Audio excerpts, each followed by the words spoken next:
Hello, everyone. I am Dr. Chris, a consultant family physician and a lifestyle medicine expert. Stress is your body's response to perceived threats, and stress management is one of the six pillars of lifestyle medicine.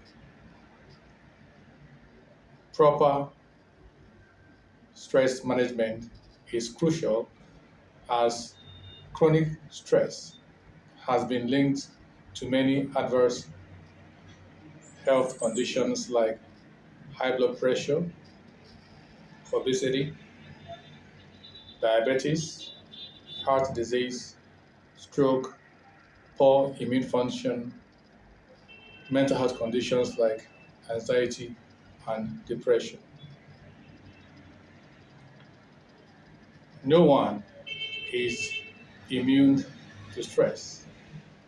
We all go through stress, as stress is part of normal life events.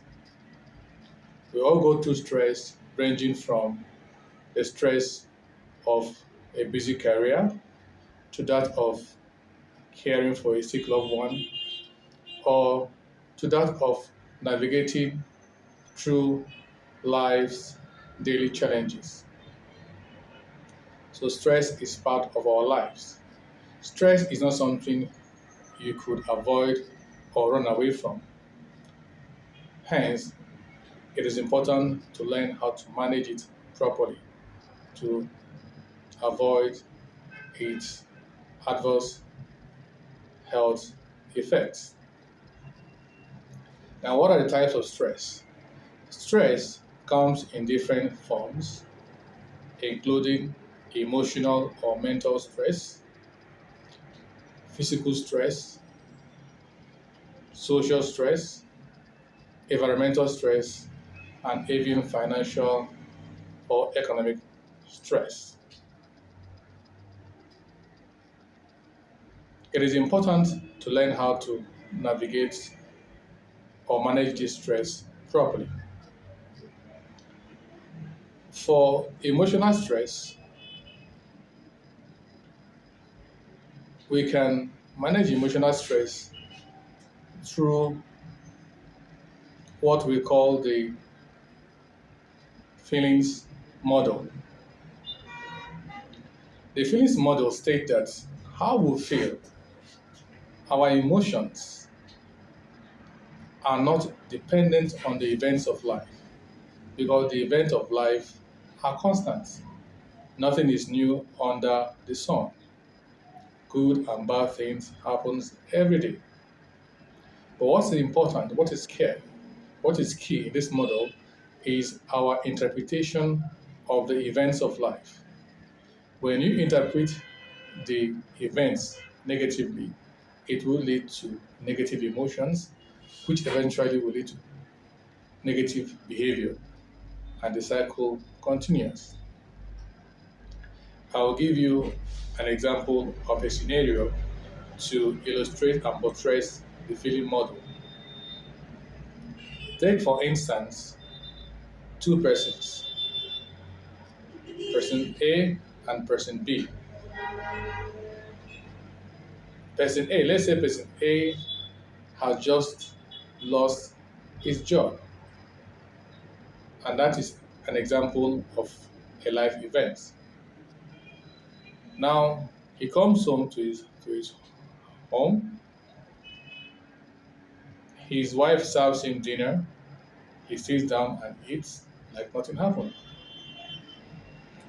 And then the wife is asking him, "Hey, why are you not worried? You just lost your job." And his response will be something like, "Hey, one door closes, another door opens. I believe that more open doors will be open to him.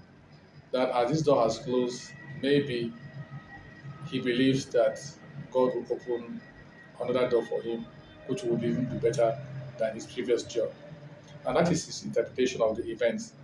Now, with this interpretation, he now has positive emotion, he feels good, and then is able to move on with life. Now, let's give an example of person B with the same scenario. He lost his job. After losing his jobs, he interpreted it as being that he's a very mean person, he's a very wicked person, that why should he be the one to lose his job of all the people in the world? It means he has bad luck, that nothing is ever good coming his way. He feels very bad about it and sees it as a sign of a bad omen, that nothing good will ever come his way. Now, this is note that this is the same event but different interpretation. So, because of his negative interpretation, he feels depressed. He comes home, his wife serves him dinner. He says, "No, I'm not eating. Life is no longer worth living. I have bad luck. Nothing good will ever come my way." Now, notice that these two events were the same, but the interpretations of the event were different, and it led to different feelings and eventually different behavior.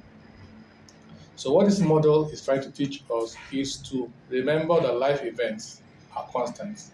It is our interpretation of life events that is constantly changing.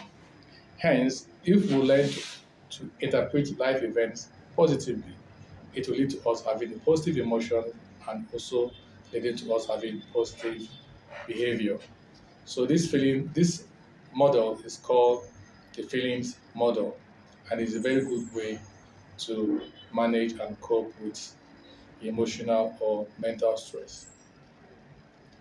Another way we can cope with emotional or mental stress is to channel your focus on the things that are within your control.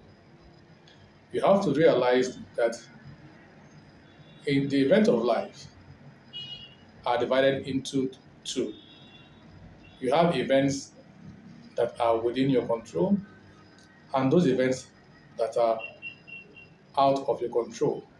Your strength lies in focusing on those events that are within your control. I give an example. Let's say that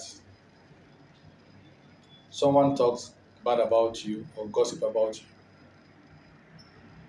and you learn about it. Now, what people think or say about you is not within your control, it's out of your control. So once you realize that that's not within your control, you focus on the one that's within your control, which is your response. You may decide to say, well, what people say or think about me is none of my business. That's their business.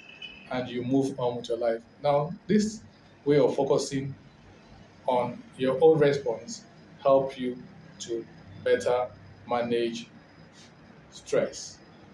So focus on the things that are within your control. What people say about you, what people think about you, how people behave towards you are entirely out of your control.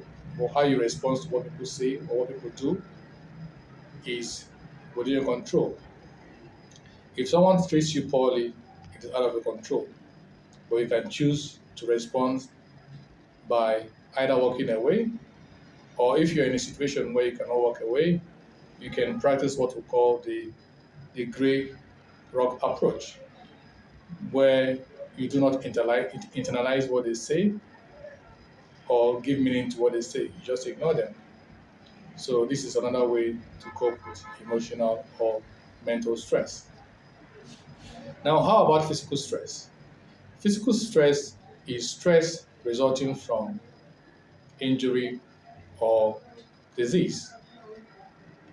So the way to reduce physical stress, one is to observe safety precautions when you're driving, when you're in your workplace. You would always adopt and observe safety precautions and safety measures to avoid bodily injury. And then for disease, you have to learn to practice self care. Practicing self care helps to boost your immunity and prevent disease.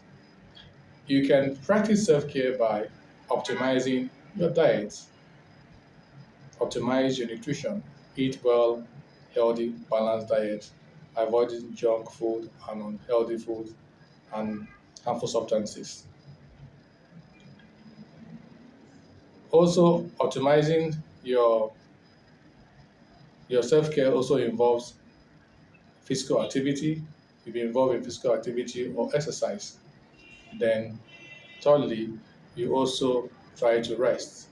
Ensure you get a minimum of 7 to 9 hours of sleep every night. Restorative sleep also helps to reduce stress. Now, how about social stress? Social stress is stress that comes from our social environment, stress that comes from isolation. To overcome social stress, you have to learn to prevent or avoid loneliness, have friends, interact with people as no man is an island. Try to join small social groups that will foster interactions and help to improve your overall health. What of environmental stress? Environmental stress comes from things in the environment like noise pollution can be a source of stress.